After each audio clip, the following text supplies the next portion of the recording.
زندگی کے کچھ لمحات ایسے ہوتے ہیں جب انسان اپنی بیماری، بے سکونی اور پریشانی کی وجہ سے اتنا بے بس محسوس کرتا ہے کہ اسے لگتا ہے کہ اب کوئی سہارا باقی نہیں بچا۔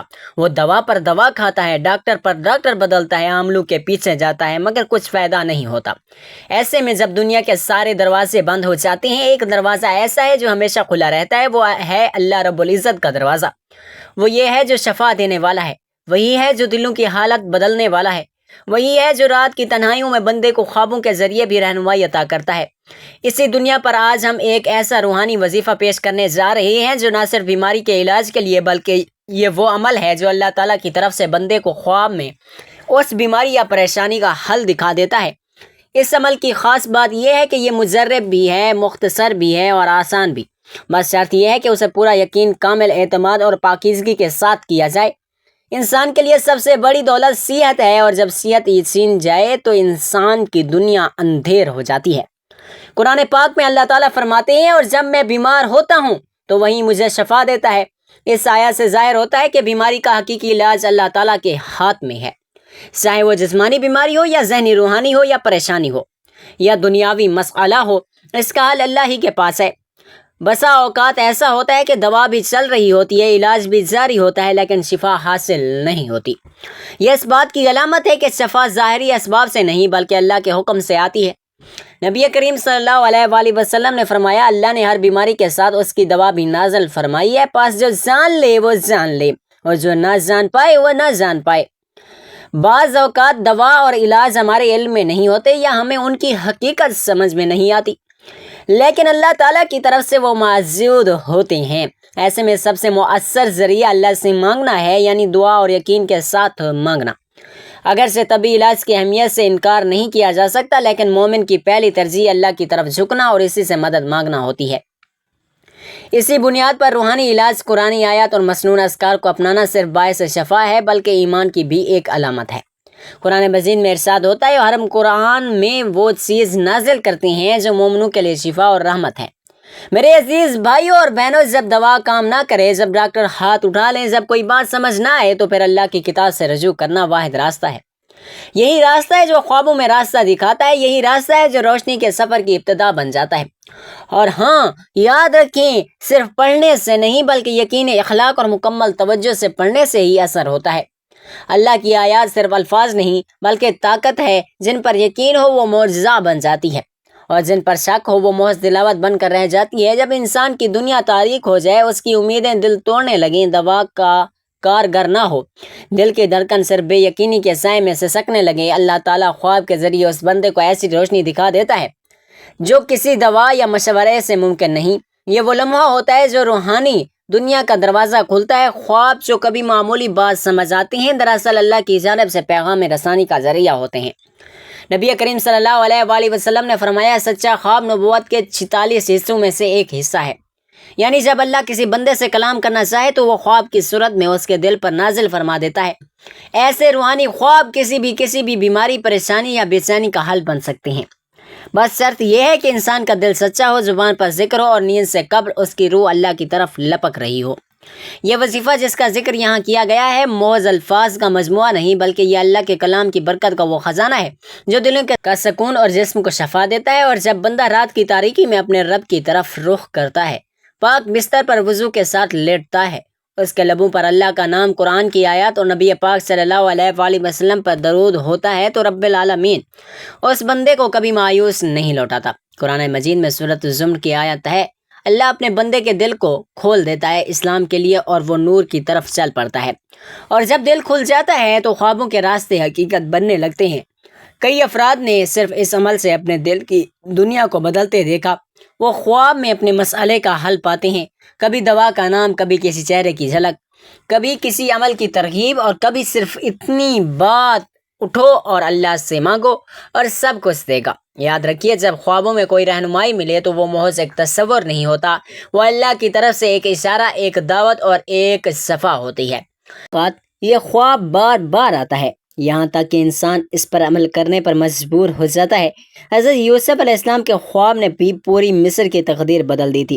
تو کیا رب وہی نہیں جو ایک کمزور بندے کے دل کی حالت بھی دیکھتا ہے اور خواب کے ذریعے اسے زندگی کی نئی سمت بھی دے دیتا ہے؟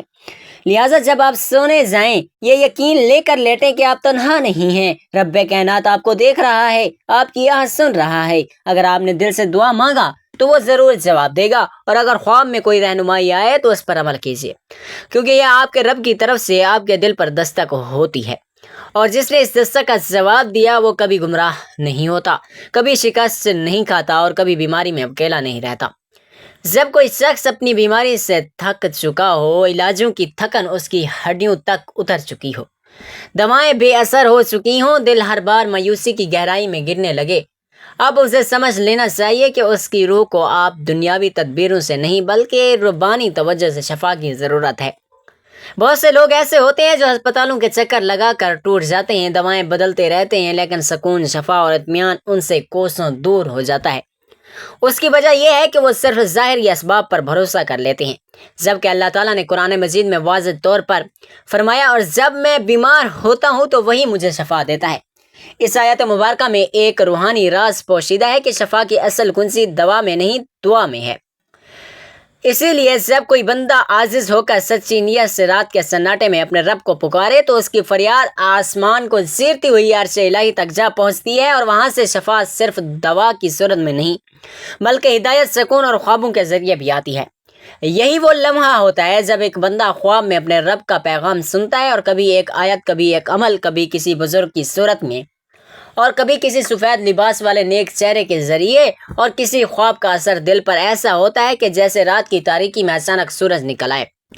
ایسے خواب نایاب ہوتے ہیں، لیکن وہ ہر اس بندے کو عطا کیے جاتے ہیں جو اپنے دل کو سجا کر لے، اپنے باطن کو پاک کر لے، اللہ کی بارگاہ میں اپنے آپ کو مکمل طور پر جھکا دے۔ نبی کریم نے فرمایا، دعائیں تقدیر کو بدل دیتی ہیں۔ جب دعا کے ساتھ قرآن کا کلام، درود شریف اور توکل کامل بھی ہو تو وہ دعا صرف ایک الفاظ کا مجموعہ نہیں رہتی بلکہ وہ ایک روحانی تیر بن کر بلاؤں، بیماریوں اور مایوسیوں کے حصار کو توڑ دیتی ہے۔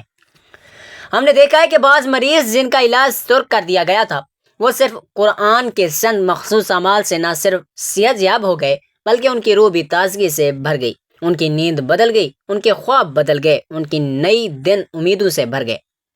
تو کیا یہ ممکن نہیں کہ آپ کا رب بھی آپ سے ایسے ہی محبت کرے؟ یقین رکھیے اللہ تعالیٰ اپنے بندے کو کبھی اکیلا نہیں چھوڑتا، بس وہ چاہتا ہے کہ بندہ اس کی طرف واپس پلٹ آئے، اس کے در پر سجدہ ریز ہو، اپنی زبان پر اس کا ذکر کرے، دل میں اس کا یقین بسا لے۔ اب وقت آ چکا ہے کہ آپ اس یقین کے ساتھ خوابوں کے ذریعے آنے والی شفا کی طرف قدم بڑھائیں، خود کو پاکیزہ کریں، رات کو وضو کر کے بستر پر لیٹیں، اللہ سے باتیں کریں، قرآن کی بات کو دل میں اتاریں، اور جب آنکھیں بند ہوں تو اس امید کے ساتھ بند ہوں کہ اب میرا رب مجھے میرے سوال کا جواب دے گا، میرے درد کا علاج دکھائے گا، میری بیماری کو جڑ سے ختم کر دے گا۔ اے اللہ کے بندے، اب آؤ اس مجرب اور آزمودہ وظیفے کی طرف جو بیماریوں کو شفا دے چکا ہے اور جو بے شمار پریشان حال دلوں کو خوابوں میں سکون، راستہ اور علاج سکھا چکا ہے۔ یہ عمل ظاہری نہیں، باطنی ہے، یہ لفظوں کا کھیل نہیں بلکہ روح کے زخموں پر مرہم ہے۔ آپ نے سونے سے پہلے دل میں یقین کامل، جسم میں طہارت اور زبان پر اللہ کا ذکر لے کر یہ عمل کرنا ہے۔ رات کا آخری پہر وہ وقت ہے جب اللہ رب العزت خود آسمان سے دنیا پر تشریف لاتے ہیں اور پکارتے ہیں، ہے کوئی جو مجھ سے مانگے تاکہ میں اس کو عطا کروں۔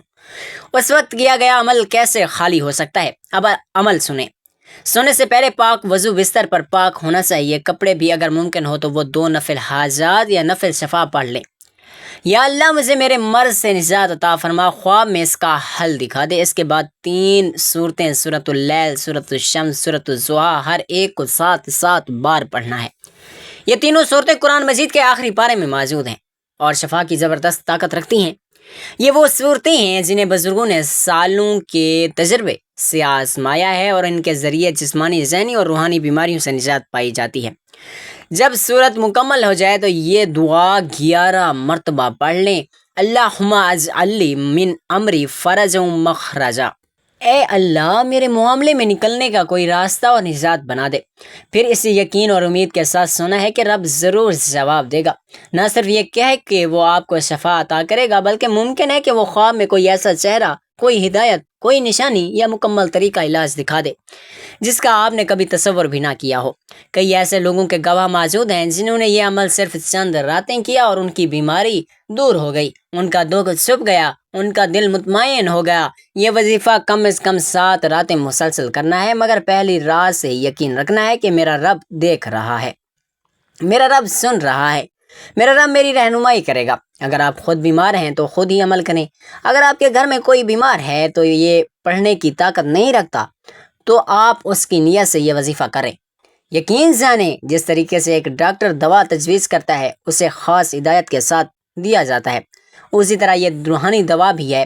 شرط صرف ایک ہے، یقین۔ یہ عمل، یہ صورتیں اور یہ دعا صرف الفاظ نہیں، یہ اللہ کی طرف سے شفا کا وہ دروازہ ہے جو آپ نے بس قدم بڑھانا ہے، رب کی طرف رجوع کرنا ہے۔ خواب میں آپ کو راستہ دکھا دیا جائے گا، وہ شخص، وہ علاج، وہ دعا یا وہ دوا جو آپ کی شفا کا ذریعہ بنے گی، آپ کو دکھا دی جائے گی انشاءاللہ۔ وہ شخص جو راتوں کو بے چین ہے، جس کا دل بیماریوں کے بوجھ سے چور ہے، جس کے سینے پر فکر غم کا پہاڑ ہے، سن، اگر تو نے رات کے وقت سچے دل سے اس عمل کو کیا تو خواب صرف ایک نظر نہیں ہوگا بلکہ وہ روشنی ہوگا جس سے تیری پوری زندگی روشن ہو جائے گی۔ ہزاروں پریشان حال جو دوا خانوں سے مایوس ہو کر پلٹے، وہی لوگ جب رب کی بارگاہ میں رجوع ہوئے، جب رات کی تاریکی میں یہ صورتیں پڑھی گئیں تو ایسا خواب آیا جس نے ان کی تقدیر بدل دی۔ ایک ماں جس کا بیٹا برسوں سے مرگی کی بیماری میں مبتلا تھا، وہ روزانہ یہ عمل کرتی رہی۔ 7 راتوں بعد خواب میں وہی بزرگ آئے اور کہا، تمہارے گھر میں فلاں چیز رکھی ہے، وہ ہٹاؤ، تمہارا بیٹا ٹھیک ہو جائے گا۔ اس نے جاگتے ہی تلاش کیا، وہ چیز ملی، ہٹا دی، اور چند دنوں میں بیٹے کی حالت بہتر ہونے لگی، حتیٰ کہ وہ مکمل تندرست ہو گیا۔ یہ رب کا کرم تھا، اس عمل کا نہیں بلکہ اس یقین کا اور دعا کا اور رجوع کا اور قلب کا صلہ تھا۔ ایک نوجوان لڑکی جسے دل کا شدید مرض لاحق تھا، ڈاکٹروں نے کہہ دیا تھا اب زندگی چند ماہ کی مہمان ہے۔ اس نے یہ وظیفہ شروع کیا، سچی نیت سے رات کو ان صورتوں کا بعد وہ دعا کرتی اور سونے سے پہلے روتے ہوئے دعا مانگتی، یا اللہ میرے دل کی تکلیف کو دور کر دے۔ 4تھی رات ایک خواب میں ایک سفید کپڑے میں ملبوس ہستی آئی، کہا قرآن کی فلاں آیت کو روز پڑھ۔ آیت تلاش کی اور اس کو عمل شروع کیا۔ 3 مہینے کے اندر اندر اس کا دل مکمل تندرست ہو گیا۔ جب وہ دوبارہ چیک اپ کے لیے گئی تو ڈاکٹر حیران رہ گئے کہ دل بالکل نارمل ہے۔ ایک بزرگ نے فرمایا، رات کا وقت وہ وقت ہوتا ہے جب زمین خاموش ہوتی ہے، آسمان روشن ہوتا ہے، رب کی رحمتیں چاروں طرف نازل ہو رہی ہوتی ہیں۔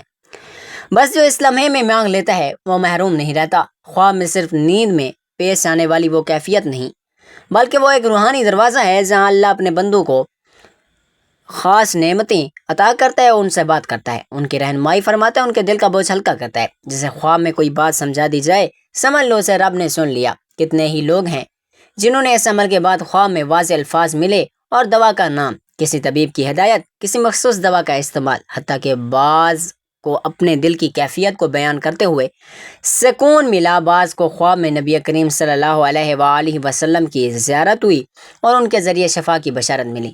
یہ معمولی بات نہیں ہے بلکہ یہ اللہ کی بارگاہ سے عطا کی گئی ہے۔ سب سے بڑی نعمت ہے کہ اللہ رب خود اپنے بندے سے معاملہ فرماتا ہے، لہٰذا اے سننے والے، خوابوں کو معمولی نہ سمجھو، یہ تیری شفا، یہ تیری رہنمائی اور تیری بخشش کے دروازے ہیں، مگر شرط یہ ہے کہ تیری نیت سچی ہو، تیرا وضو پاک ہو، تیری زبان ذکر میں ہو، تیرا دل یقین سے بھرا ہوا ہو۔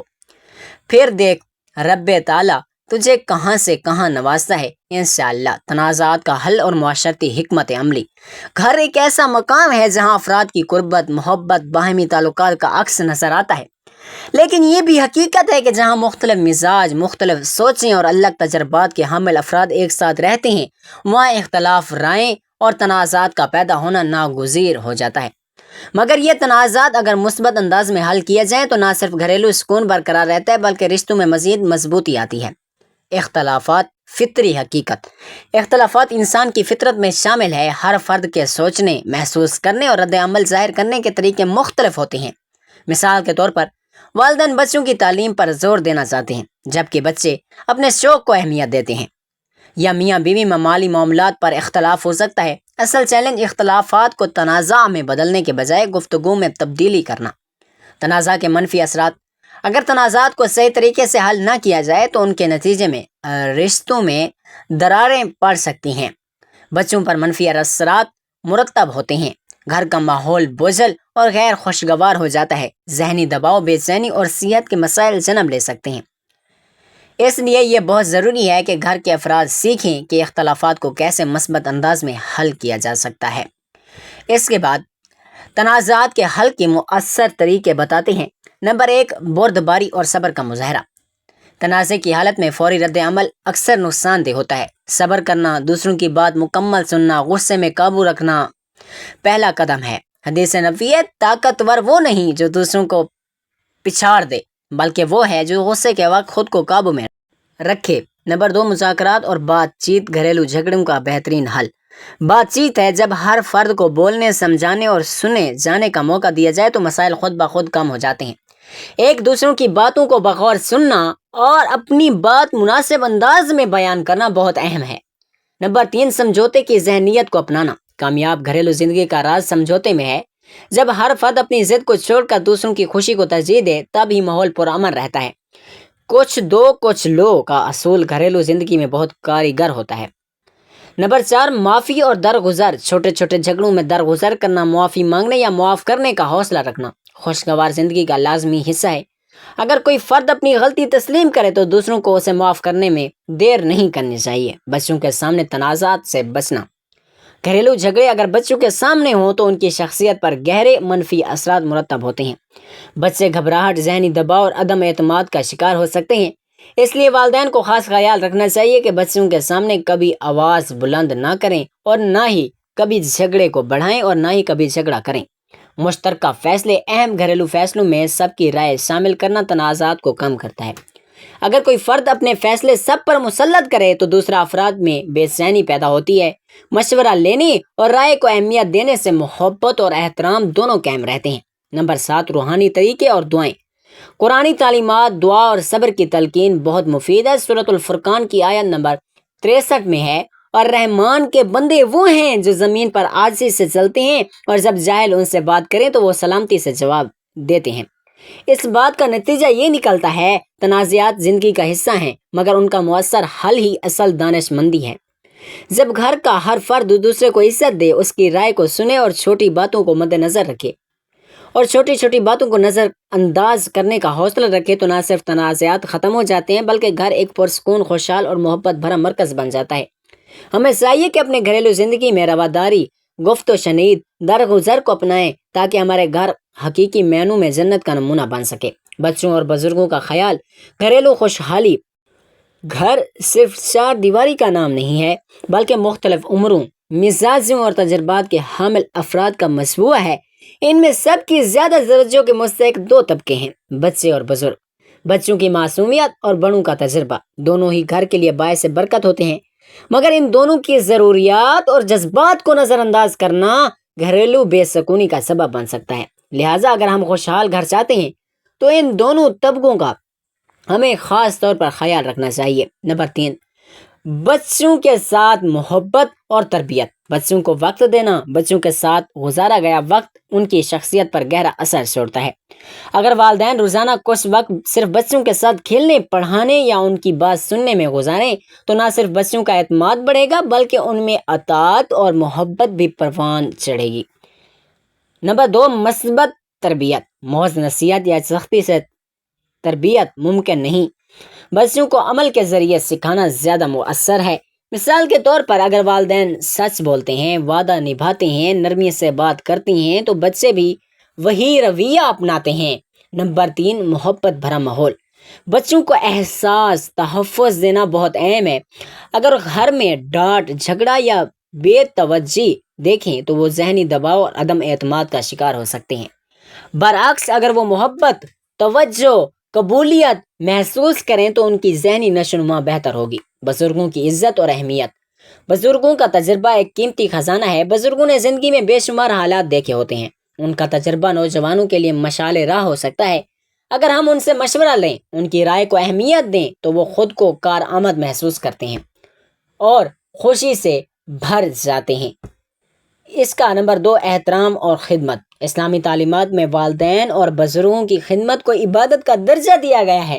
قرآن میں بارہا ماں باپ کے ساتھ حسن سلوک کا حکم دیا گیا ہے اور والدین کے ساتھ نیک سلوک کرو، سورت نساء آیت نمبر 36۔ بزرگوں کو عزت دینا، ان کے پیچھے بیٹھنے کی جگہ بنانا، کھانے میں پہل دینا، ان کی بات توجہ سے سننا، یہ سب ایسی چھوٹی چھوٹی باتیں ہیں جو گھر کو محبت سے بھر دیتی ہیں۔ نمبر 3، اکیلا پن دور کرنا۔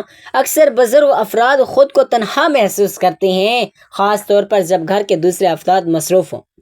ان سے بات چیت، ان کے پاس بیٹھنا یا پرانی یادیں تازہ کرنا ان کے دل کو خوشی دیتا ہے۔ روحانی طور پر جیتے ہیں۔ مشترکہ ماحول کی خوبصورتی۔ جب بچے بڑوں کی عزت سیکھتے ہیں اور بزرگ بچوں سے محبت کرتے ہیں تو گھر میں ایک خوبصورت ربط قائم ہوتا ہے۔ بچے بزرگوں سے دعائیں اور سبق سیکھتے ہیں، جبکہ بزرگ نئی نسل سے محبت اور حرکت پاتے ہیں۔